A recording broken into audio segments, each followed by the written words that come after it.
Hello students, and welcome to hopefully the last of the revision videos for this term. This video is about the Concordat of Worms that was signed in 1122.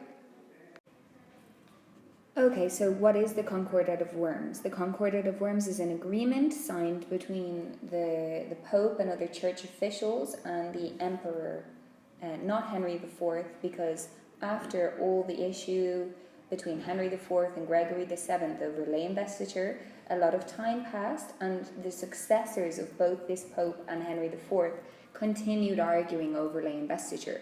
Okay, just because Henry ended up being welcomed back into the church, this controversy did not end until 1122. So quite a lot of years passed with the Pope and the Emperor arguing constantly over the right of lay investiture. The Concordat of Worms is the agreement that settles this dispute, that ends this discussion. It's called the Concordat of Worms because the decision and the agreement was made in a city called Worms, which you can see here on the map inside the Holy Roman Empire. Okay? And well, what happened in 1122? As I said before, the Pope and other church officials met along with the Emperor and other important princes from the Holy Roman Empire in a city called Worms, and they agreed to compromise. What were the terms of the compromise? Well, they agreed that Henry V, who was the king at the time in the Holy Roman Empire, the emperor, could... And what was the compromise? Well, that the emperor would no longer have the power to appoint the church officials, only the church would have that power.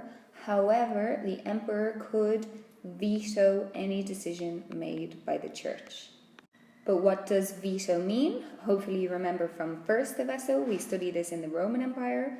It literally means, from the Latin, I forbid it. So it means that the emperor had the power, if they did not like the church's decision, to say they did not agree and therefore that person would not be appointed. So it gave the church a lot of power, but it also gave the emperor some power. And this compromise ended the lay investiture dispute. Finally, both parties were more or less happy. And so that's a brief summary of the Concordat of Worms, the terms of the compromise or the agreement, and how the whole lay investiture controversy, which began in 1075 with the banning of lay investiture by Pope Gregory VII, finally ended in 1122 with the signing of this treaty. I hope the video helped. Don't study too hard, and thank you for listening.